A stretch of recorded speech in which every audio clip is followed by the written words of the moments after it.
All right, so we're recording first episode of this daily vlog. Don't know what it's gonna call it yet, but it's your boy Wasabi. I'm kind of just in an Uber. I got really lazy to take the train to work today, so just called an Uber. Didn't want to be late for work. Second day, but yeah. So where to start?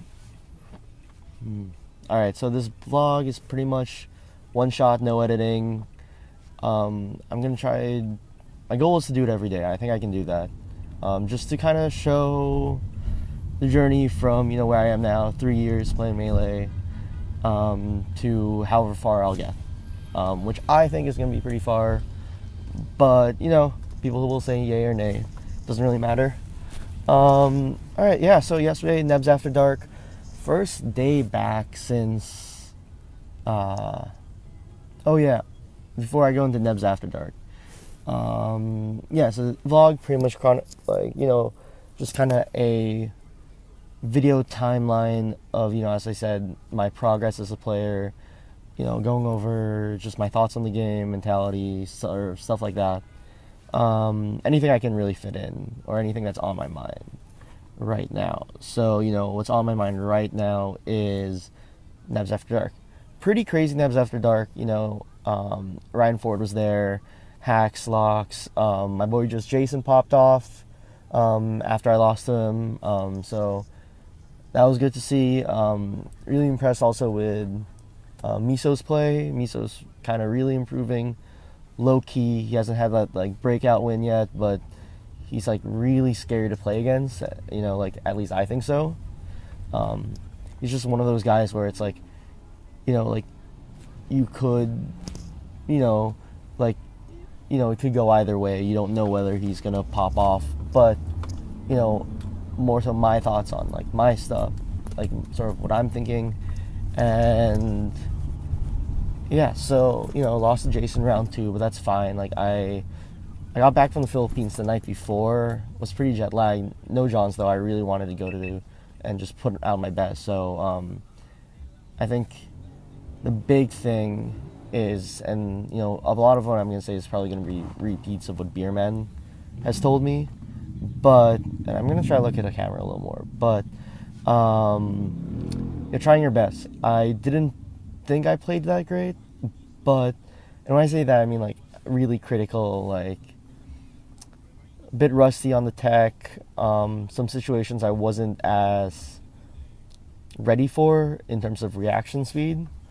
But definitely tried my best. Jason won game 3. He kind of had this unfortunate SD game 1 where he accidentally chained off stage, which was kind of weird. And then yeah, and then I had to play some person, and then Metro, and then this Ice Climbers player from Arizona, and then ran into Green Ranger. Green Ranger's kind of my white whale right now. Kind of struggling with the DK matchup. Slowly getting it though. I'm we played afterwards and it went pretty well. But what I want to get to today is sort of the mentality going into the tournament. I haven't played really for a little over 2 weeks because I was in the Philippines, and most people think it's oh no, I won't be ready, whatever.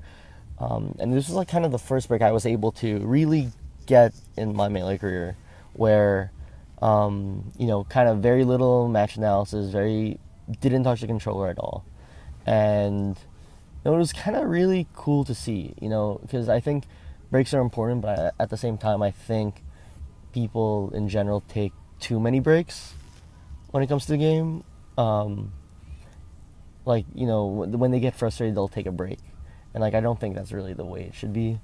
I took a break when I didn't want to take a break, but I needed one, in terms of I wasn't getting. I think it's important to take new breaks when it's you're not getting new ideas, or your play's getting a little sluggish.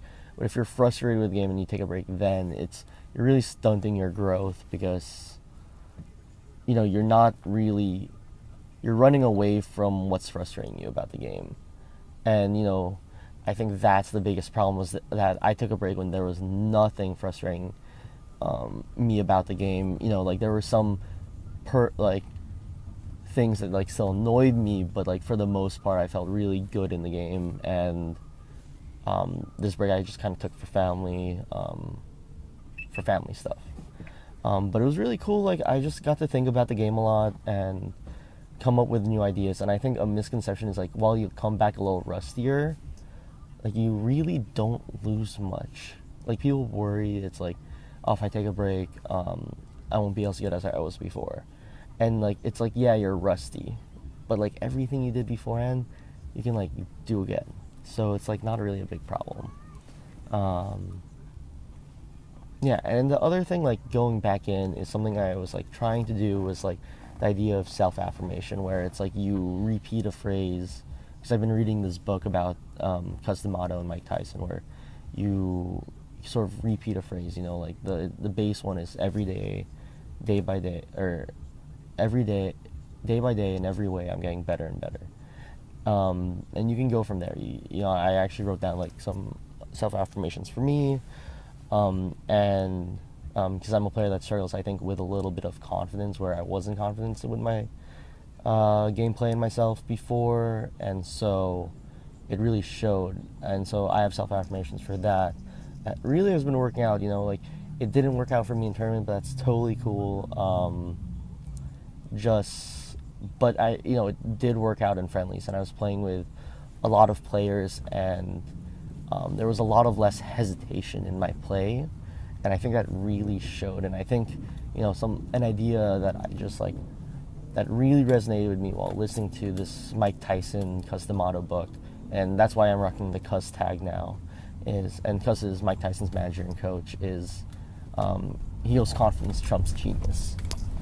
And I think that's almost sort of true, and you see it sort of in every gameplay where.